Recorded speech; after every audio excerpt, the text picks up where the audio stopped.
On est en train de préparer des bouilloires avec de l'eau bouillante pour pouvoir préparer des soupes, des boissons chaudes.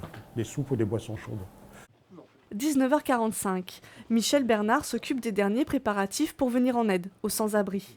Avec son équipe, ce bénévole de la Croix-Rouge rassemble tous les éléments nécessaires à leur soirée de maraude. On emmène des sous-vêtements, des écharpes, quelques vêtements, mais on n'est pas très riche en vêtements. Enfin, c'est très difficile à transporter parce que ça prend beaucoup de volume. Il est maintenant 20h, heure du départ. Michel appelle le service de régulation pour connaître les éventuels signalements dans leur secteur. Bonjour. Donc je rappelle pour savoir s'il y a des missions.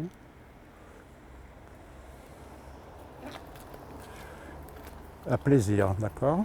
Un homme a signalé la présence d'une personne qui erre dans la rue. Michel note l'adresse et son équipe se met en route immédiatement. Ça suscite beaucoup d'émotions, je pense, de faire ce genre de mission parce qu'on tombe sur la... On est confronté à la misère et quelquefois une très très grande misère. Et il faut le gérer, je dirais, émotionnellement et psychologiquement. Arrivés sur les lieux, les bénévoles se mettent à la recherche de cette personne. Il y a une pancarte quelque part. Ça vous arrive souvent de devoir chercher Oui, ça c'est assez fréquent. Devoir chercher, quelquefois de ne pas trouver parce que les gens sont partis entre-temps. Après quelques minutes de recherche, un homme vient à leur rencontre. C'est lui qui a passé l'appel. Il va les guider jusqu'au hall d'un immeuble.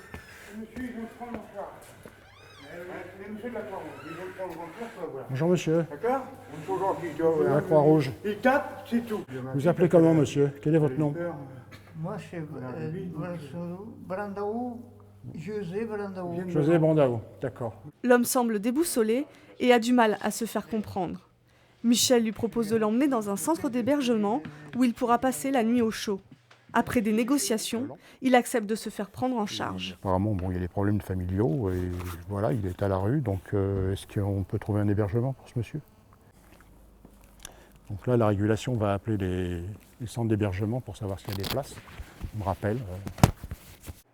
C'est le centre de Satori à Versailles qui accueillera ce monsieur pour cette nuit. Les 3 bénévoles l'y emmènent, mais ne s'y attarderont pas. Bonsoir. Oui, bonsoir, c'est le SM Saint-Quentin, on amène une personne pour un hébergement.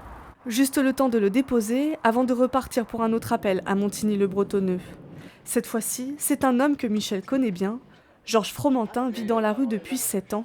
Et pour lui, l'aide de la Croix-Rouge est indispensable. Ils sont toujours là.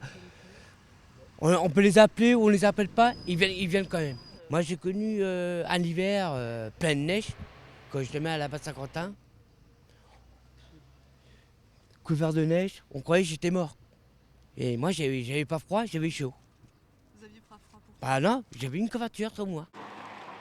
Un soutien matériel, mais surtout un soutien moral. Ces quelques minutes passées à discuter avec les bénévoles autour d'une soupe et d'un café chaud sont extrêmement importantes. Alors on leur apporte une présence. Bon, quelquefois on est appelé simplement pour parler. Les gens refusent une aide alimentaire, une couverture ou une aide vestimentaire, c'est simplement pour parler. En général, on boit un café ensemble. Voilà. Georges refusera d'aller dans un centre, mais acceptera tout de même quelques vêtements. Une poignée de main et un sourire sincère pour remercier ses bienfaiteurs anonymes. Il est 22h30, Michel appelle à nouveau la régulation. Pour eux, la soirée est loin d'être terminée.